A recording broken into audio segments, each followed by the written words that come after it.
This is Optimal Relationships Daily, episode 1589, Teaching Children Tidy Habits Early On, by Rachel Jones of NourishingMinimalism.com. Hello, everybody, and welcome to another parenting episode here on ORD, with me, your host and narrator, Greg Audino. This time, we're going to be hearing from Rachel Jones of Nourishing Minimalism once again. She's going to be sharing her approach on how to teach your kids to be tidy and keep up with chores, as well as how she arrived at this approach and how she feels about it. So let's jump right in and start optimizing your life. Teaching Children Tidy Habits Early On, by Rachel Jones of NourishingMinimalism.com. Responsibility and having to participate in housekeeping is good for children. It helps them feel needed, important, and trusted. It helps them feel like they belong. Setting realistic timelines. Though essential for raising future adults, teaching children to do chores can be exhausting for mom, or whoever the primary caregiver is, if preparation isn't undertaken and unrealistic expectations are in place. Unfortunately, we can't just assign tons of chores to each child and be done. No, we will have to follow through with instruction, patience, and consistency when we require chores. Before outlining all you want the children to do, you need to know how much time you as a parent are willing to commit to, because teaching them to do chores is a commitment. If children aren't accustomed to doing chores, you will need to be vigilant in your guidance. Depending on their age and temperament, they may be excited to help, may complain, or may possibly mope all the way through this task. But it is worth it. Teaching children to do household tasks means when they're older, they won't be paralyzed with certain tasks. Instead, they'll be capable. Chores without charts. There are various ways to implement chores. What I've found that works best in our family is to not have assigned chores, but just to ask people to do what needs to be done. Setting the table, clearing the table, feeding a pet, etc. What that looks like? When we're getting ready to sit down for dinner, I will have one person setting the table, one person helping me take the food to the table, someone else might be cleaning up the toys in the living room. It's really just that I look around and see things that will make our evening more pleasant, and I ask someone to take care of it. Dishes are done during the day by whoever is home with the children, myself or my husband, and the older kids do the dishes and clean the table every evening. The little kids do their personal chores daily: brush teeth, put away clothes, make their bed. We don't have a list for it or a chart. If we have things that need to be done throughout the day, we ask them to do it. Faster than I expected, they started taking care of all of these as needed, without being asked. What that looks like? When the clothes are clean and needing to be folded or put away, I separate them into piles. I call the children from wherever they are and ask them to take care of their clothes. They each have to fold and put away their own. Sometimes I ask them to fold and put away towels, but not always. Deep cleaning weekly chores. On Saturday morning, we talk about the plans for the day, who is doing what, where, etc. And then we set a time that we're all going to clean the house. And this is when we do the deeper cleaning. All the floors are swept and mopped, the bathtub gets scrubbed, the sinks get scrubbed, windows are washed, and surfaces are dusted. Since there are at the moment 7 people in our home, it goes fairly quickly, typically 30 to 45 minutes. Then the kids are free to do their own thing. What this looks like: Saturday morning, we talk about plans for the day, arrange when everyone will be home to clean together.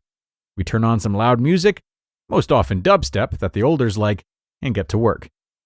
Generally, the teens call the bathroom and the kitchen, the little ones clean their own room, while Brian and I clean the living room and dining room and take care of miscellaneous items, like directing young children, taking care of laundry, etc. We didn't always do it this way. I've been a mom for 20 years, and I've tried all sorts of methods.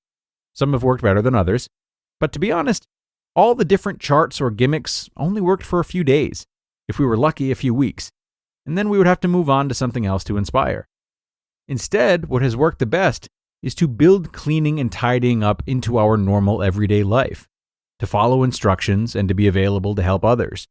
It's not a chore chart or a set of rules to follow, it's a rhythm of life. My goal is to teach my children how to live. We take showers on a regular basis, because as a person, we need to keep our body clean. In the same way, we take care of things around us, because as a person, this is what needs to be done. When children grow up with the belief that we do what needs to be done, it makes the transition to adulthood less overwhelming. Now, granted, each personality is different, and some will do things more readily and others will wait to be nagged, but generally, if it's built into a daily or weekly habit, it will be accepted. Now, I will say that before I learned this myself, I had to follow a routine chart to make sure I did all the things that needed to be done. I didn't know how to keep up on daily chores, so the house was tidy. I had to learn that. And I was in my mid-20s with 3 little ones before I finally started to learn. So, my goal as a parent, among many things, has been to have my children have cleaning habits in place without having to struggle to learn them. Now, lest you think our family is perfect, there have been many mornings when I woke up to find a full sink of dirty dishes because someone put it off and then conveniently forgot. And I've had to use my strict mom voice and let them know that they don't have a choice, they have to contribute in some form. But now and then I catch glimpses of success, like when the garbage leaked as the 17-year-old was taking it out, and he noticed and cleaned the floor without being asked. When my 19-year-old son walked into the kitchen and did the dishes simply because they needed to be done. When the 7 and 9-year-olds take their dirty clothes to the washer without being asked. And when my 2-year-old spills water, gets a rag, and wipes up the spill on his own. It doesn't happen every day, but those glimpses are what keep me going. You just listened to the post titled, Teaching Children Tidy Habits Early On, by Rachel Jones of NourishingMinimalism.com. And a big thank you to Rachel for this post, one that definitely provides a lot of hope for parents, I would think. Though I do think my favorite part is the free-flowing nature she brings to teaching her kids about chores. She talks about how she's tried and failed over the years. She talks about how, even though this current approach generally works for her, there are still plenty of those times that it comes up short. So she's right in that this becomes more of a rhythm of life, as she put it. She's unattached to certain outcomes and the rigidity that might come with them, instead focused on making slow and steady progress, having discoveries along the way amidst the inevitable failures. And I feel like that's a pretty steady theme amongst a lot of our parenting posts. So many of our contributing authors do a great job of dispelling the exhaustive mentality about parenting that a lot of parents have, and instead encourage us to release the expectations we might have about our parenting journeys. It's such a big part of life. You know, it's something many of us dream about, something a lot of us place in the center of our lives, causing other areas of life to drop off. And when we arrive at it, it can be difficult to cope with the ways in which we do come up short, not only for our own egos, but also out of the concern for the types of adults we're raising our children to be.